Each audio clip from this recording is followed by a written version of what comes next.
আসসালামু আলাইকুম ওরহমতুল্লাহ। আমরা রাজনীতির নানা বিষয় নিয়ে আপনাদের সাথে কথা বলি আম, এবং ওই সমস্ত কথা আলোচনাগুলো আমরা বাস্তবতার নিরিখেই আলোচনা করতে চাই, কোনো কল্পনার মানুষ আমরা কখনো দেই না। সেজন্যই যেটা দেখা যায়, আমরা যাই বলি মোটামুটি সেই জিনিসটাই হয় বা হচ্ছে, ভিন্ন কিছু হয় না। কারণ মেজরিটির সাথে যে জিনিসটা যায় সেই জিনিসটাই হবে, যদি না সেখানে দুর্নীতি থাকে, যদি না সেখানে অপশাসন থাকে, যদি না সেখানে টাকা পয়সার লেনদেন থাকে, যদি না সেখানে কোনো অসৎ উদ্দেশ্য থাকে। সো আমরা তারা যেটা নিয়ে কথা বলছি আজকে, সেটা হচ্ছে কি রোহিঙ্গা সমস্যা এবং এর সমাধান কতদূর বাংলাদেশে। সো রোহিঙ্গা সমস্যাটা বাংলাদেশের জন্য এখন বিশাল একটা গড়ার কাটা হয়ে গেছে। 12-13 লাখ রোহিঙ্গাকে বাংলাদেশ নানাভাবে সাপোর্ট দিচ্ছে, বাইরে থেকে সাহায্য পাচ্ছে, কিন্তু এই সাহায্য ইউএস এইডের সাহায্য বন্ধ হওয়ার সাথে সাথে বাংলাদেশের জন্য এখন অনেক বেশি বার্ডন হয়ে গেছে। জাতিসংঘ মহাসচিবের বাংলাদেশে আসার মধ্য দিয়ে যেটা হয়েছে সেটা হচ্ছে তাদের জন্য সাহায্যটা যাতে বাড়ানো হয়, সাহায্যটা যদি একটা পাইপলাইন চালু থাকে সে ব্যবস্থাটা করার জন্য করা হয়েছে। এবং সেই কথাটাই আমরা জাতিসংঘ মহাসচিবের একটা বাণীর মধ্য দিয়ে আমরা দেখতে পাই। বাণীটা কি, তিনি বলেছিলেন যে পুষ্টি তাদেরকে আগে $12 করে দেওয়া হতো, এখন সেটা $6 হয়ে গেছে।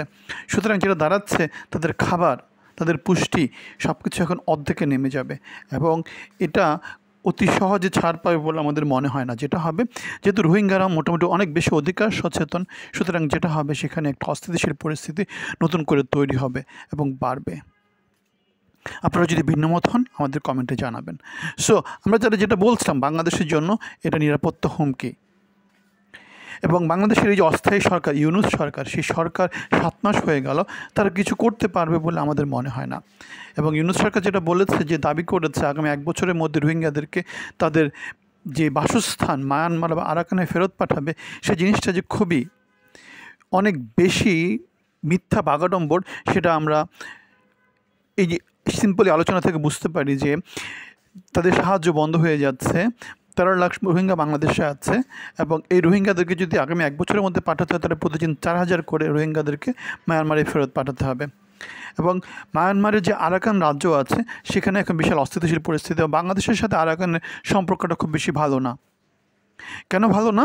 কারণ মায়ানমারের যে লোকজনগুলো বাংলাদেশে আসছে, তাদেরকে আরাকানরাই কী করেছে, বাস্তুচ্যুত করেছে।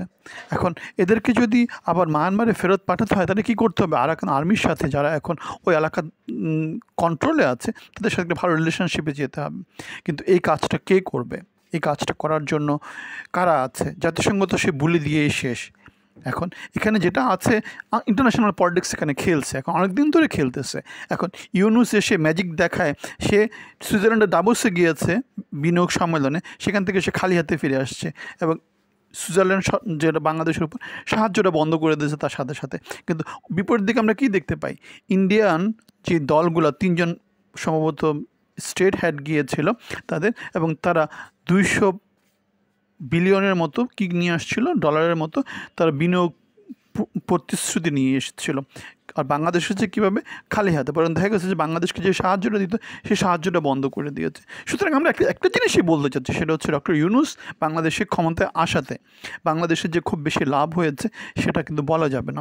আমরা যেটা দেখতে পাচ্ছি সেটা হচ্ছে মিথ্যা বাগাড়ম্বর দিয়ে, এটা আমরা জানি তার ব্যবসাটা বেসিক্যালি এনজিও ব্যবসা, আর তো কিছু না। এনজিও ব্যবসা কারা করে সেটা আপনাদের যদি আইডিয়া না থাকে, একটা আইডিয়া নিতে হবে। আর আমরা অনেকে বলেছিলাম যে ক্লিন্টন ফাউন্ডেশনে ডক্টর ইউনূস একটা কথা বলেছিলেন, do I look like I am going to run.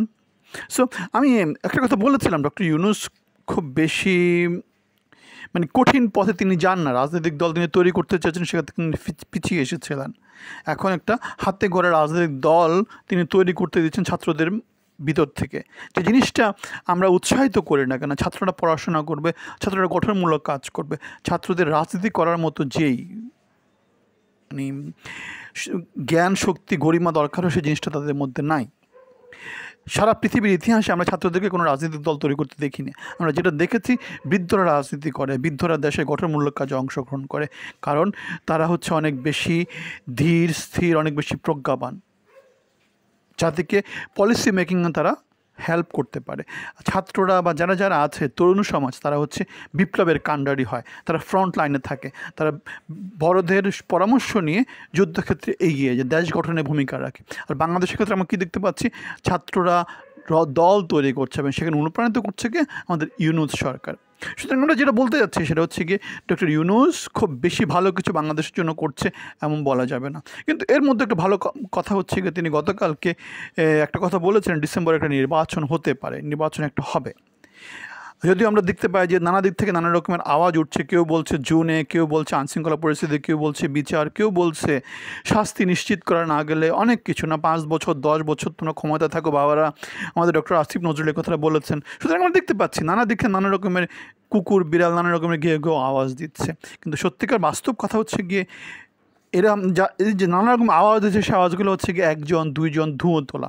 কিন্তু সত্যিকার ম্যাসিভ যে ফোর্সটা সেটা হচ্ছে নির্বাচন দিতে হবে, কারণ বাংলাদেশের মানুষ 17 বছর ধরে নির্বাচনের জন্য ওয়েট করছে।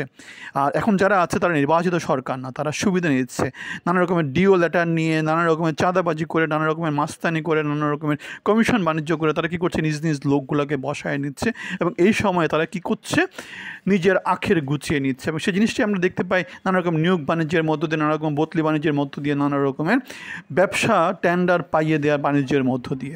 সুতরাং আমাদের যে কথা সেটা হচ্ছে বাংলাদেশের এটা যদি থাকতে চায়, ইউনূস সরকার যদি বাংলাদেশে ক্ষমতা থাকতে চায়, বাংলাদেশের জনগণ যদি তাকে ক্ষমতা রাখতে চায়, তাহলে গণভোট হোক। কেন প্রত্যেক মানুষের ভোট হচ্ছে একটা, আপনার বয়স আছে, আপনার হাতে শক্তি আছে, আয় আয় আয় রাজুতে আয় বলে আপনি 10 জনকে ডেকে নিয়ে এসে মব